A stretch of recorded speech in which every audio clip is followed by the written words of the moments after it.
Friends, मैं हूं विवेक सिंह और आपका स्वागत है आपके अपने चैनल मनी मनी में। तो दोस्तों, कैसे हैं आप? आशा करता हूं अच्छे ही होंगे। तो चलिए दोस्तों, अपने इस वीडियो को आगे बढ़ाते हैं और बात करते हैं आज के सत्र में शिल्पा मेडिकेयर की, और जानने की कोशिश करते हैं कि फार्मास्यूटिकल के इस शेयर शिल्पा मेडिकेयर में क्या रुझान हमें नजर आता है दोस्तों। तो दोस्तों, इस वीडियो को आगे बढ़ाने से पहले मैं एक डिस्क्लेमर जरूर देना चाहूंगा कि ये जो भी एनालिसिस है, ये मेरी अपनी एनालिसिस है। आप किसी भी ट्रेड में प्रवेश करने से पहले अपनी एनालिसिस जरूर करें या अपने सलाहकार से परामर्श जरूर लें। तो दोस्तों, बात करें अगर शिल्पा मेडिकेयर के, तो हम इसको फंडामेंटली पहले एनालाइज करेंगे एक हद तक, और फिर डीपली एनालाइज करेंगे इसके टेक्निकल चार्ट को, कुछ और पैरामीटर्स को भी देखेंगे, और फाइनली हम कंक्लूड करेंगे कि हमें इसमें ट्रेड लेना बनता है या नहीं बनता है, और अगर बनता है तो क्या इसके टारगेट होंगे और क्या स्टॉप लॉस हमें इसमें नजर आता है दोस्तों। तो चलिए शुरू करते हैं इसके कुछ फंडामेंटल्स से, और इस कंपनी को थोड़ा जानने की कोशिश हम करते हैं दोस्तों।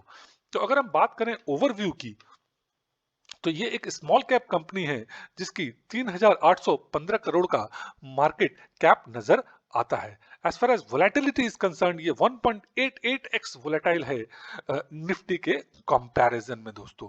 पी की बात करें तो इस पे 23.12 का पी नजर आता है, 23.12 का पी। अगर हम बात करें इसके पीयर्स की दोस्तों, तो सन फार्मास्यूटिकल्स, डॉक्टर रेड्डी, सिप्ला और ऑरबिंदो फार्मा, इसके इसके अलावा कडिला, इसके इसके मेजर जो पीयर्स हैं वो नजर आते हैं। अगर इन पीयर्स की कंपैरिजन करें दोस्तों, तो सिर्फ एक ऑरबिंदो फार्मा है जिसका पी इससे भी नीचे नजर आता है। तो हम कहीं ना कहीं कह सकते हैं कि ऑरबिंदो फार्मा भी एक बहुत ही बेहतरीन इंट्रिंसिक वैल्यू का स्टॉक हमें हमारे लिए बन सकता है दोस्तों। पर चूंकि अभी हम बात करें शिल्पा मेडिकेयर की, तो हम इसी के बारे में आगे बात करेंगे दोस्तों। अगर हम बात करें इसके फोरकास्ट की दोस्तों, तो दो एनालिस्ट्स ने इस पे 100% बाई का सिग्नल दिया है। दिक्कत की बात सिर्फ इतनी सी है दोस्तों कि सिर्फ दो एनालिस्ट ने इस पे अपना सिग्नल दिया है। अगर ये एनालिस्ट की संख्या और ज्यादा होती तो हमारा कन्विक्शन भी उतना ही स्ट्रांग होता दोस्तों।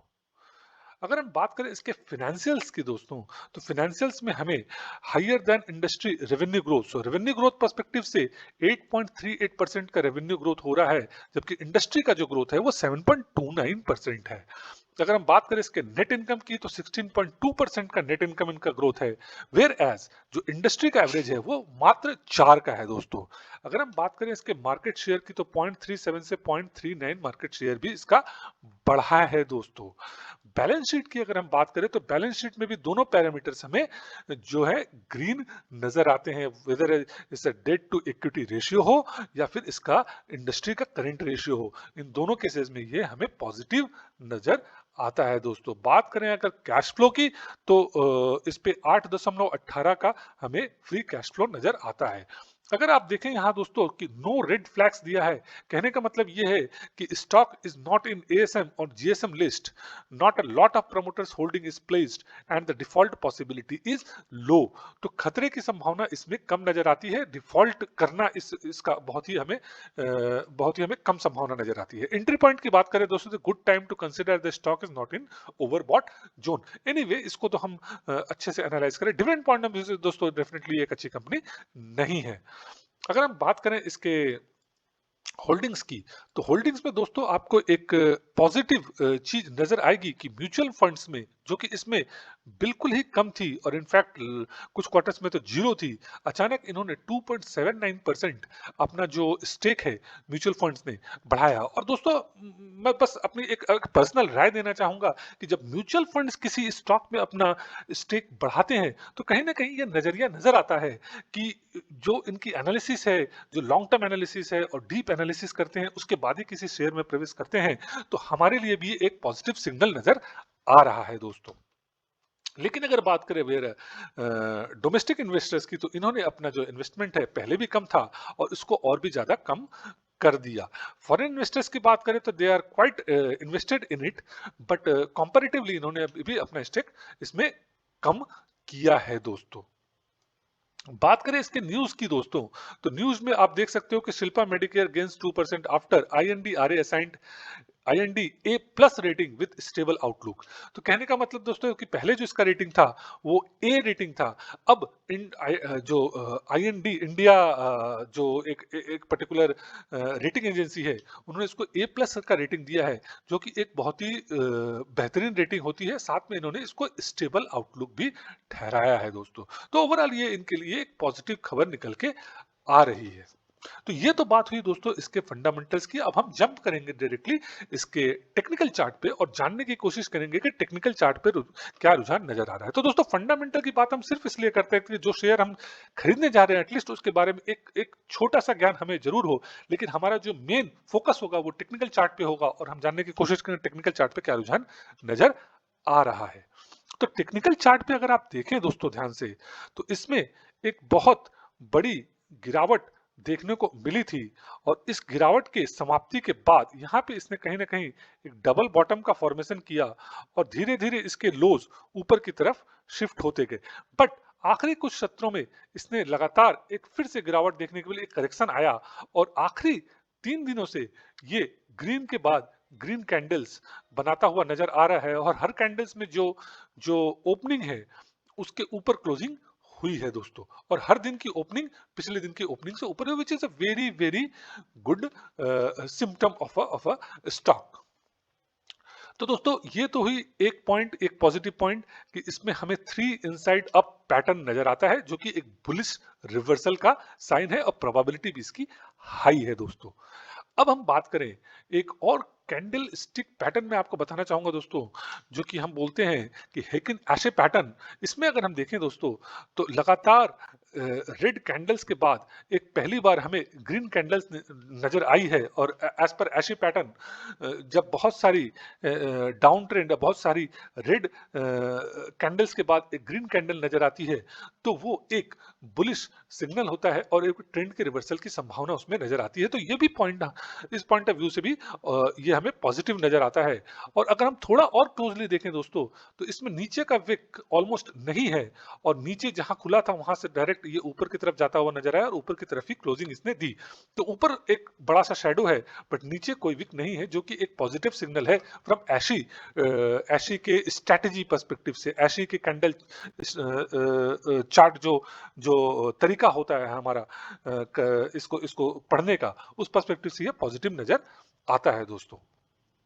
तो दोस्तों अगर ये पॉजिटिव नजर आता है तो क्या होगा इसका टारगेट, जो शॉर्ट टर्म टारगेट है दोस्तों, अगर आप इसको इसको 1 हफ्ता 2 हफ्ता या 3 महीने तक आप सोच रहे हैं तो जो शॉर्ट टर्म टारगेट है वो कुछ ही दिनों में हमें 481 के टारगेट अचीव होते हुए दिख सकते हैं दोस्तों। और उस केस में आपका जो स्टॉप लॉस होगा अगर आप एंट्री कर रहे हैं तो स्टॉप लॉस आपका 436 के आसपास होना चाहिए या मैक्सिमम 437 438 के आसपास होना चाहिए। 436 से 438 के बीच में आप अपना स्टॉप लॉस लगाएं, ट्रेड में प्रवेश करें और स्टॉप लॉस जरूर लगाएं दोस्तों, क्योंकि मार्केट इस समय 13,700 के आसपास है और ऐसे में एक करेक्शन की संभावना जरूर नजर आती है। तो आप अपना स्टॉप लॉस लगा के रखें और उस स्टॉप लॉस के साथ ही खरीदारी करें दोस्तों। तो पहला जो लेवल है आपको 481 का नजर आ सकता है।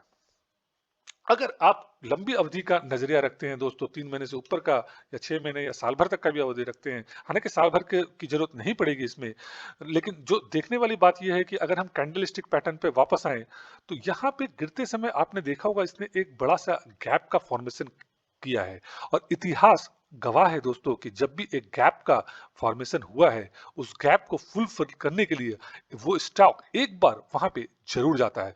भले अगर इस स्टॉक को गिरना भी हो तो एक बार ये यहाँ पे जरूर जाएगा और उसके बाद लॉन्ग टर्म में हो सकता है ये और नीचे चला जाए। बट इस समय हम बात नीचे की नहीं कर रहे हैं, हमें पॉजिटिव रुझान नजर आता है, हम बात ऊपर की ही कर रहे हैं। तो ऊपर हमें 541 के टारगेट्स भी नजर आ सकते हैं, जो कि एक बेहतरीन 20% से भी ऊपर का टारगेट नजर आता है दोस्तों। तो 2-3 महीने में अगर आपको ये 20% टारगेट नजर आ जाए तो इससे बेहतर और क्या बात हो सकती है। तो दोस्तों और कुछ पैरामीटर्स पे हम इसको देखते हैं। अगर हम एनएससी की वेबसाइट पे चले जाएं दोस्तों और शिल्पा मेडिकेयर को देखें तो हम देखेंगे कि 57.15% डिलीवरी इसमें लास्ट आखिरी सत्र में, मतलब कि 24 दिसंबर को, ये वीडियो मैं 24 दिसंबर को बना रहा हूँ और 24 दिसंबर को इसमें 57.15% की डिलीवरी ली गई है दोस्तों। कहने का मतलब ये है कि इतने लोगों ने इस स्टॉक को अपने डीमैट अकाउंट में रखा है खरीद के। इंट्राडे नहीं किया है। इसके अलावा आप देख सकते हैं कि कुछ बाई साइड के सिग्नल्स भी ऑलरेडी इसमें मतलब कुछ बिड्स ऑलरेडी लगे पड़े हैं। हालांकि ये क्वांटिटी बहुत ही छोटी है तो ये नेग्लिजिबल है, इससे फर्क उतना नहीं पड़ता। बट ओवरऑल बात करें तो चूंकि अच्छा, कुछ लोग इसको इस तरह भी पढ़ते हैं कि भाई अगर अगर हाई डिलीवरी परसेंट है तो बहुत अच्छी बात है। ये हमेशा अच्छी नहीं होती। अगर शेयर गिर रहा है और डिलीवरी हाई है तो वो अच्छी बात नहीं है, लेकिन शेयर में अगर ऊपर की तरफ का रुझान है और डिलीवरी भी हाई है तो ये हमारे लिए एक अच्छा पॉइंट नजर आता है दोस्तों। तो दोस्तों, इस कॉल को हम कंक्लूड करें और हम बात करें तो जो हमारा टारगेट है, दो टारगेट नजर आता है। पहला टारगेट आपको 481 का और दूसरा टारगेट 541 का। और स्टॉप लॉस जो नजर आता है, अगर शॉर्ट टर्म में आप जाएं तो शॉर्ट टर्म में आप स्टॉप लॉस 436 438 का स्टॉप लॉस लगाएं। और लॉन्ग टर्म में अगर आप खरीदारी करने की सोच रहे हैं दोस्तों तो 406 के स्टॉप लॉस के साथ एक लंबे अवधि के लिए आप इसमें प्रवेश कर सकते हैं दोस्तों। सो ये वीडियो अगर आपको अच्छा लगा हो तो इस वीडियो को लाइक करिए, मेरे चैनल को जरूर सब्सक्राइब करिए और नोटिफिकेशन जरूर ऑन करिए ताकि इससे भी बेहतरीन कॉल्स मैं आपके लिए लेके आ सकूं। Thank you very much for watching this video.